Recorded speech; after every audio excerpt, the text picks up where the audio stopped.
Hello, my dear students. Myself Syam Singh Rawat, Assistant Professor Department of Mechanical Engineering.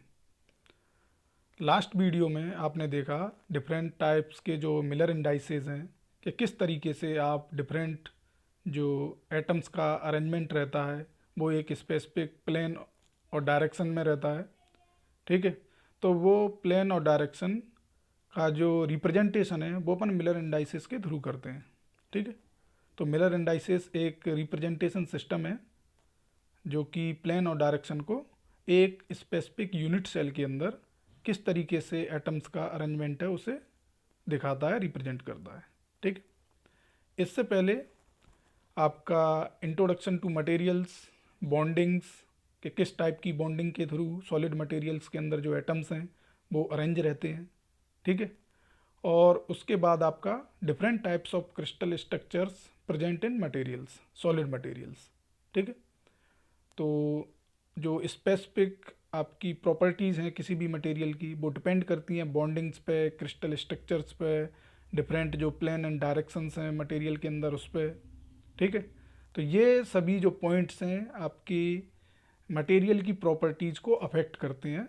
तो सबसे important point material select करने के लिए क्या है? Mechanical properties of material.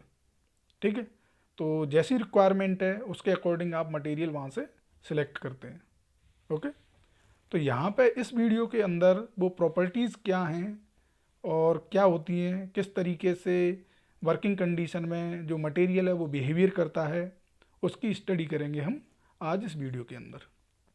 ठीक है, तो जितने भी डिफरेंट टाइप्स की प्रॉपर्टीज़ हैं इंजीनियरिंग मटेरियल्स की उसको अपन डिस्कस करेंगे। तो इससे पहले तक आपका बॉन्डिंग हो गया, क्रिस्टल स्ट्रक्चर हो गया और मिलर इंडाइसेस हो गए। ठीक है, this is outlines for this video, pre requisite of topic. तो बेसिकली आपको जो सॉलिड स्टेट केमिस्ट्री है और जो नॉर्मल बेसिक फिजिक्स है उसके बारे में बेसिक नॉलेज होनी चाहिए, बेसिक जानकारी होनी चाहिए। तो आसानी से आप डिफरेंट जो मटेरियल टेक्नोलॉजी के अंदर आपकी डिफरेंट टाइप्स की जो प्रॉपर्टीज़ हैं और आपका इंजीनियरिंग मटेरियल किस तरीके से बिहेवियर करता है डिफरेंट वर्किंग कंडीशंस में, वो क्लियरली आपको समझ में आएगा, आसानी से समझ में आएगा। ठीक है, और इसके साथ साथ आपका जो कंटेंट की बात की जाए तो introduction of properties and different types of properties, दो पॉइंट हैं आपके इस वीडियो के अंदर। ठीक है, और ये दो पॉइंट जब क्लियर होंगे आसानी से आप डिफरेंट जो प्रॉपर्टीज़ हैं उसको समझ सकेंगे, अंडरस्टैंडिंग होगी। तो फिर उसके बाद आपका इसी वीडियो पर बेस्ड कुछ क्वेश्चंस हैं, एक्सरसाइज है। ठीक है, तो ये आपका ओवरव्यू है आपके इस वीडियो का। तो सबसे पहले properties of materials. Properties of materials होता क्या है?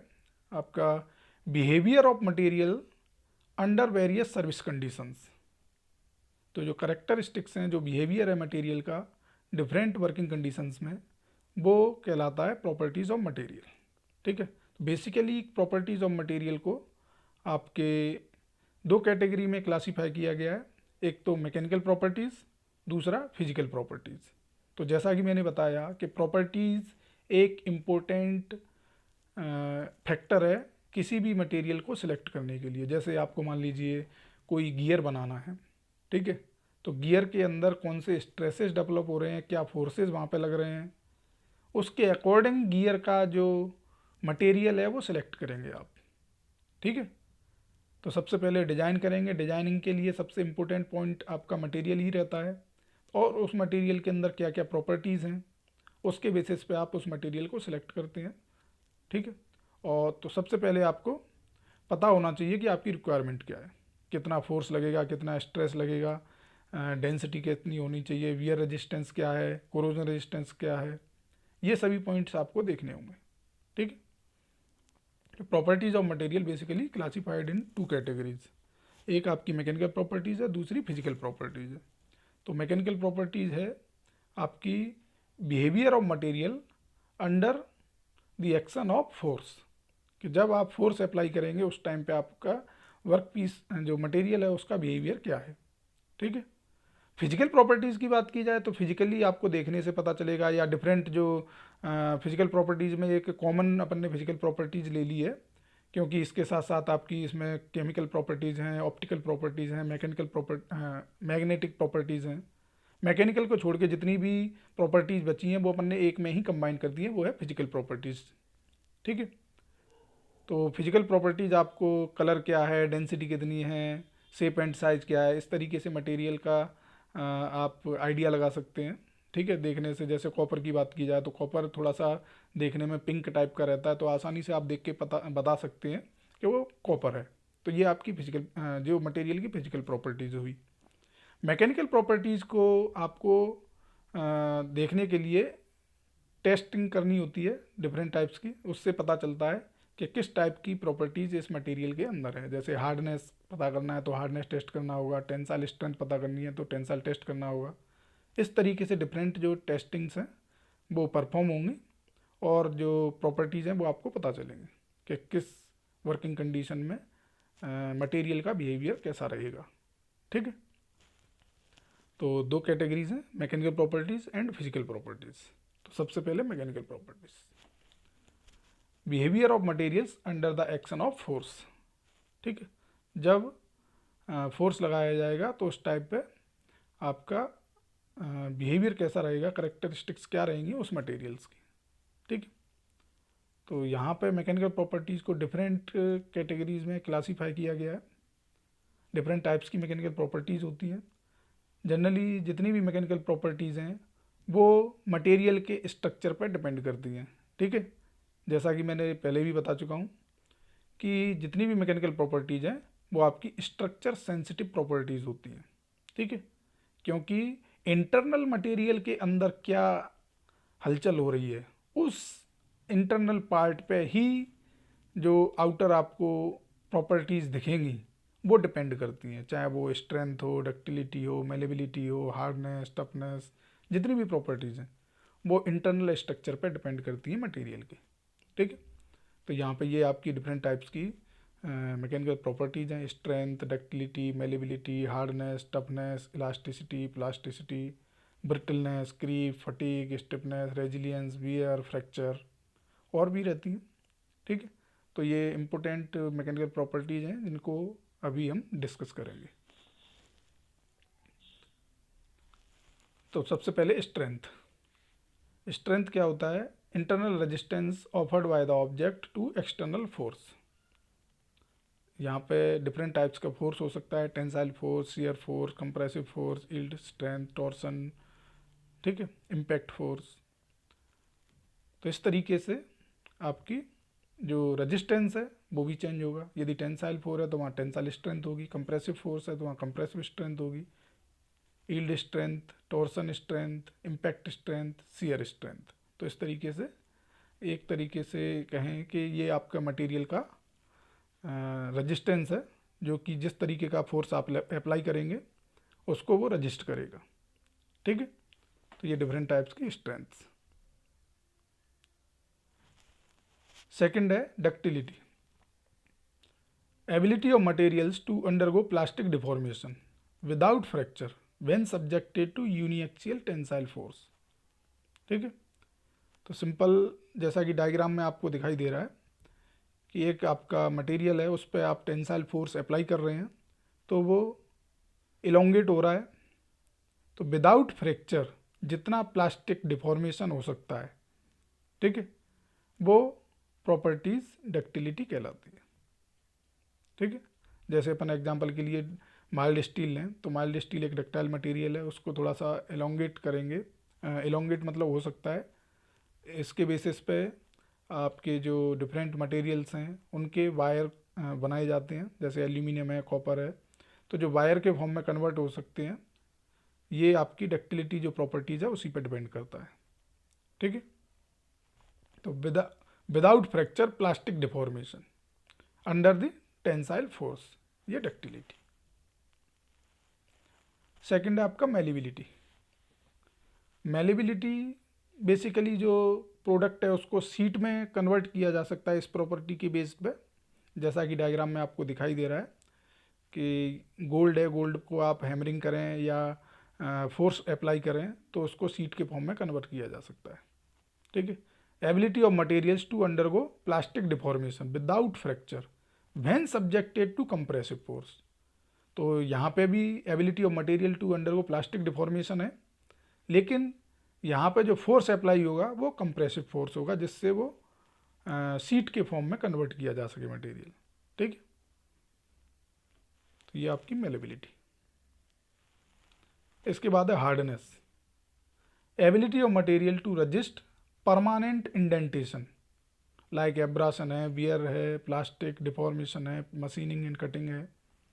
ठीक है, तो स्क्रैच करना, कटिंग करना, इसको जो रजिस्ट करता है मटेरियल की जो एबिलिटी है इसे रजिस्ट करने की, वो हार्डनेस कहलाती है। जैसा कि आपका ब्रास है, सिरामिक्स हैं, कास्ट आयरन है, ये सभी क्या हैं, हार्ड मटेरियल्स हैं।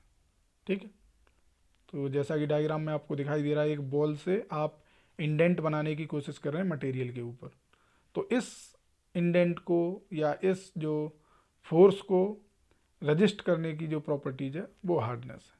ठीक है, जैसे मान लीजिए कोई आपका मटेरियल है, उस पर आप स्क्रैच कर रहे हैं या कटिंग कर रहे हैं या इंडेंट बनाने की कोशिश कर रहे हैं, तो वहाँ पे जो हार्डनेस है उस मटेरियल की वो उसको रजिस्ट करेगी। ठीक है, इसके बाद है टफनेस। तो toughness can be defined the ability of material to absorb sudden shock without fracture. ठीक है, ये टफनेस होती है। जब भी आप किसी मटेरियल पे इम्पैक्ट लोड अप्लाई करेंगे तो बिना टूटे वो कितनी एनर्जी एब्जॉर्ब कर सकता है, कितना इम्पैक्ट लोड, सडन लोड वो एब्जॉर्ब कर सकता है, वो उस मटेरियल की टफनेस है। ठीक है, इसके टेस्टिंग करने के लिए अपन टफनेस जो इम्पैक्ट आपकी टेस्टिंग मशीन है उसका यूज करते हैं। ठीक है, तो डिफरेंट आपके शेप एंड साइज़ के यहाँ पे एक स्टैंडर्ड स्पेसिमेन बनते हैं, उस पर ये टेस्टिंग परफॉर्म होती है और वहाँ पे आपकी टफनेस जो प्रॉपर्टीज़ है वो पता चलती है। ठीक है, तो विदाउट फ्रैक्चर जो मटेरियल है वो कितनी एनर्जी एब्जॉर्ब कर सकता है। ठीक है, ऐसे ही अपन हार्डनेस की बात करते हैं, तो हार्डनेस के लिए डिफरेंट मशीन्स हैं जिस पे हार्डनेस टेस्ट किया जा सकता है। रॉकवेल हार्डनेस टेस्टिंग मशीन है, ब्रिनल हार्डनेस टेस्टिंग मशीन है। ठीक है, विकर्स हार्डनेस टेस्टिंग मशीन है। तो डिफरेंट आपकी टेस्टिंग मशीन्स हैं। इसके बाद है creep. The creep of a material can be defined as the ability of material to resist the progressive change in its dimension over extended period of time under a constant load. ठीक, तो यहाँ पे क्या होता है, एक simple ये आपका जो क्रीप है वो टाइम डिपेंडेंट फिनोमेना है। किसी भी मटेरियल पर, जैसा कि डायग्राम में आपको दिखाई दे रहा है, लोड एक कांस्टेंट लोड लगा हुआ है और बहुत टाइम के लिए ये लगा हुआ है, तो जो स्ट्रेंथ है मटेरियल की, उस स्ट्रेंथ से पहले ही वो मटेरियल फेल हो जाएगा। ठीक है, क्योंकि धीरे धीरे एक कांस्टेंट लोड उस पर लगा हुआ है, तो प्रोग्रेसिव चेंज उसकी डायमेंशंस में आएंगे। ठीक है, जो डिफॉर्मेशन है वो होगा। तो यहाँ पे जो एक्चुअल अपन स्ट्रेंथ की बात करते हैं, उस स्ट्रेंथ से पहले ही ये ब्रेक हो जाएगा। ठीक है, तो इस टाइप का जो फेल्यूर है वो क्रीप कहलाता है, वो प्रॉपर्टीज क्रीप कहलाती है। तो जो प्रोग्रेसिव चेंज आ रहे हैं, उस प्रोग्रेसिव चेंज को जो प्रॉपर्टी रजिस्ट करेगी वो क्रीप है। ठीक है, डायरेक्टली एकदम से इस तरीके के डिफॉर्मेशन नहीं होते। तो जब लोड आप अप्लाई कर रहे हैं या कांस्टेंट लोड उस पर लगा हुआ है, तो कुछ रेंज के लिए वो इलास्टिकली डिफॉर्म होता है, तो वहाँ पे यदि आपने वो कांस्टेंट लोड हटा दिया तो वो अपनी पोजीशन रिकवर करेगा। ठीक है, लेकिन उस आपके डिफॉर्मेशन से आगे निकलता है तो परमानेंट डिफॉर्मेशन होता है। ठीक है, परमानेंट डिफॉर्मेशन हुआ तब भी वो वर्किंग कंडीशन में है, लेकिन फ्रैक्चर नहीं होना चाहिए। ठीक है, तो इस तरीके से आपका क्रीप का जो ग्राफ है वो बनता है। तो एक पॉइंट पर जाके वो टूट जाएगा, तो जो स्ट्रेंथ है मटेरियल की उससे नीचे टूटेगा, बिलो टूटेगा। ठीक है, तो ये आपकी क्रीप प्रॉपर्टी। जैसा कि मैंने बताया है कि कोई भी मटेरियल आपका डिपेंड करता है कि रिक्वायरमेंट किस टाइप की है।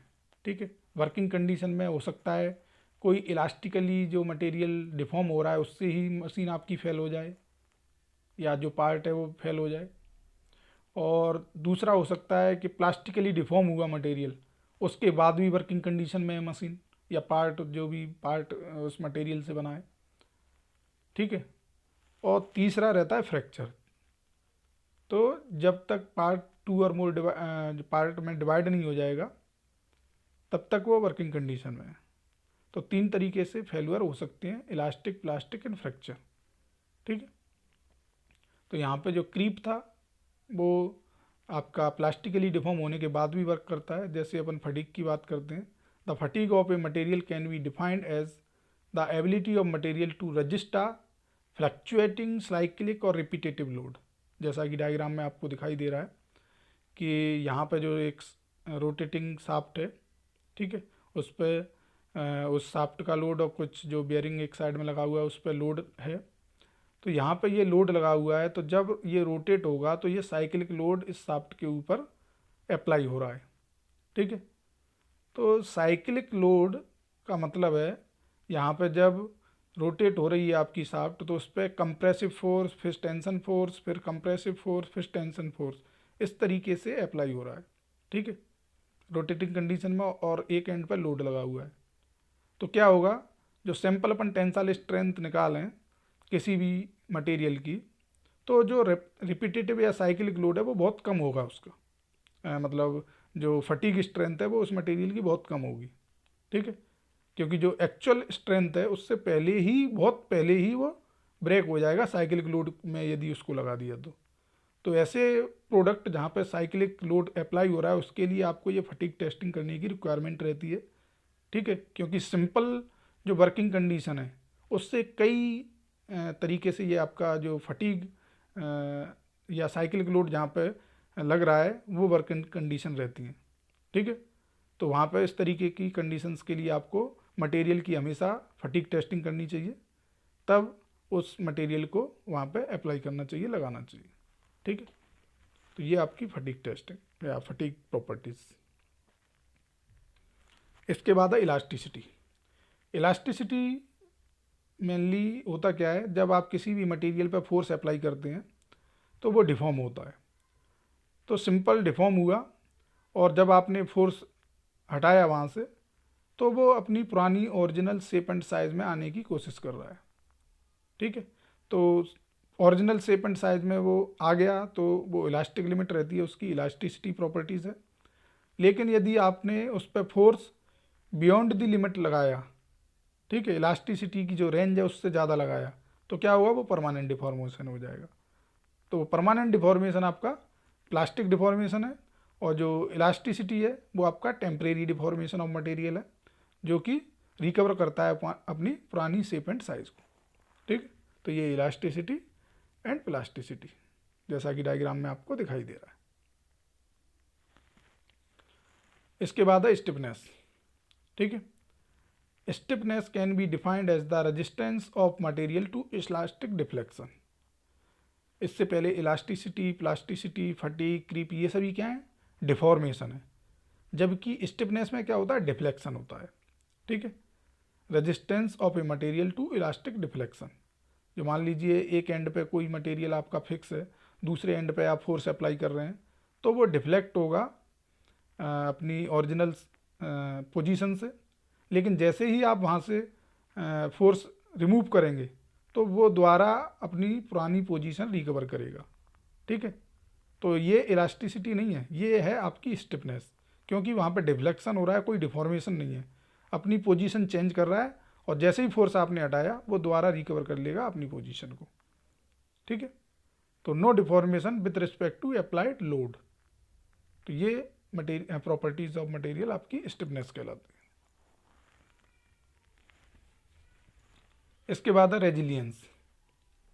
रेजिलियंस बेसिकली आपकी जो इलास्टिक प्रॉपर्टीज है उसी की तरह हैं, लेकिन इलास्टिक में आपका कंप्रेसिव, टेंसाइल, किसी भी टाइप का फोर्स अप्लाई कर सकते हैं आप उस पर, उसे रिमूव करने के बाद वो पुरानी पोजीशन रिकवर कर रहा है तो वो इलास्टिसिटी है। लेकिन रेजिलियंस में भी आपका जब कंप्रेसिव फोर्स अप्लाई करते हैं तो जो सॉलिड मटेरियल है वो आपकी एब्जॉर्ब करता है एनर्जी को, और जब रिक्वायरमेंट होती है तब वो रिलीज करता है, ठीक है। तो इस तरीके की जो प्रॉपर्टीज़ है वो कहलाती है रेजिलियंस। ठीक। Resilience is defined as the ability of solid material to absorb energy when it is elastically deformed. जैसा कि डायग्राम में आपको दिखाई दे रहा है, एक स्प्रिंग है, स्प्रिंग का मेन ऑब्जेक्ट क्या रहता है, एनर्जी एब्जॉर्ब करना। ठीक है, तो एकदम से यहाँ पे कोई इम्पैक्ट लोड आपने लगाया तो क्या होगा, वो एनर्जी को एब्जॉर्ब करेगा। ठीक है, तो एनर्जी एब्जॉर्ब की, लेकिन ये सभी चीज़ें इलास्टिकली हो रही हैं, प्लास्टिकली मटेरियल डिफॉर्म नहीं होगा। ठीक है, इलास्टिकली डिफॉर्म होके वो एनर्जी को एब्जॉर्ब करेगा, और ये यहाँ पर जो फोर्स अप्लाई हो रहा है वो आपका कंप्रेसिव फोर्स है। तो ये प्रॉपर्टीज ऑफ मटेरियल आपकी रेजिलियंस कहलाती है। इसके बाद है brittleness, the ability to break without significant deformation और develop cracks with respect to the applied load.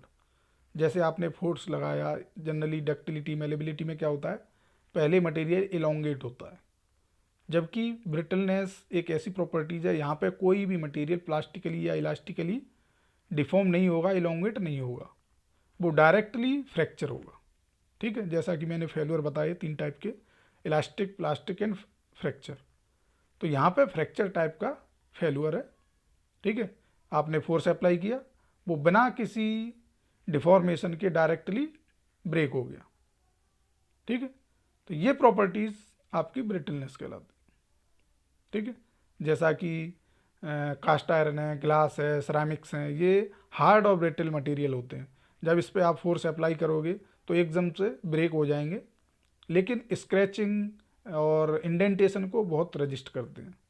ठीक है, तो brittleness means breaks without significant deformation और डेवलप क्रैक्स। इसके बाद wear is the progressive loss और removal of material from the surface in various service conditions. ठीक, ये wear होता है।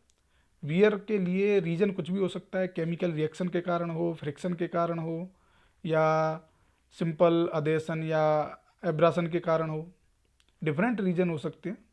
लेकिन प्रोग्रेसिव लॉस ऑफ रिमूवल है, रिमूवल ऑफ मटेरियल है, जो प्रोडक्ट है उसकी सरफेस से मटेरियल रिमूव हो रहा है धीरे धीरे करके, डिफरेंट रीजन्स हैं।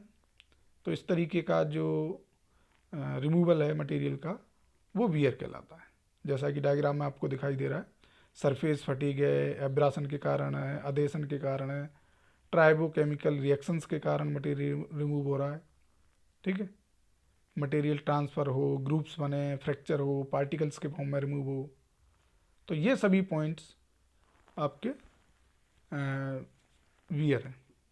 ठीक है, तो इस तरीके की जो प्रॉपर्टीज़ हैं, तो उसके लिए अपन को वियर टेस्ट करना होता है कि किस मटेरियल में कितना मटेरियल रिमूव होता है विथ रिस्पेक्ट टू टाइम या with respect to different working conditions. तो जो प्रोग्रेसिव लॉस ऑफ रिमूवल हो रहा है उसको चेक करने के लिए अपन वियर टेस्ट करते हैं।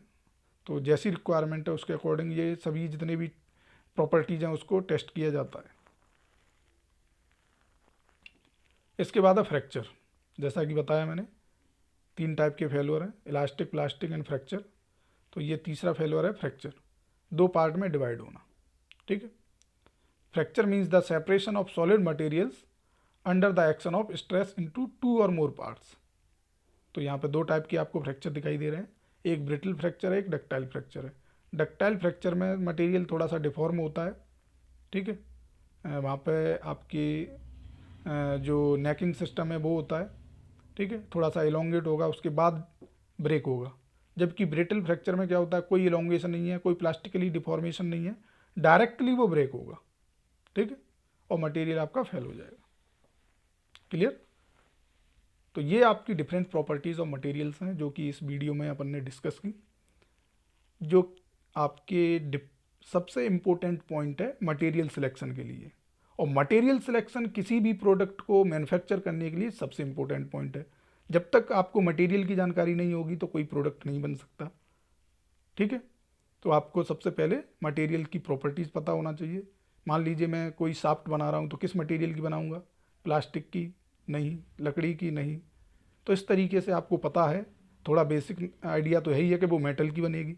मेटल की बनेगी तो मेटल्स के अंदर, अलॉयज़ के अंदर बहुत कैटेगरीज हैं अपने पास, उसमें से किस मटेरियल की बनेगी, तो वो कैसे डिसाइड होगा? आपको उस मटेरियल की प्रॉपर्टीज पता होना चाहिए, और अकॉर्डिंग टू जो अपन ने एनालिसिस किया है वो आपको पता है कि वहाँ पे कितना लोड अप्लाई होगा, कितनी स्पीड पे वो शाफ्ट रोटेट होगी, कितना स्ट्रेसेस उसके अंदर डेवलप होंगे।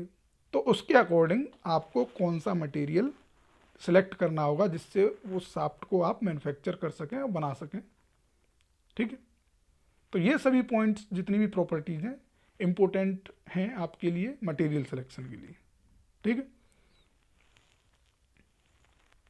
तो यहाँ पे कुछ एक्सरसाइज या कुछ क्वेश्चंस हैं जो कि इस वीडियो पे बेस्ड हैं, इनको आप सॉल्व कीजिए। ठीक है,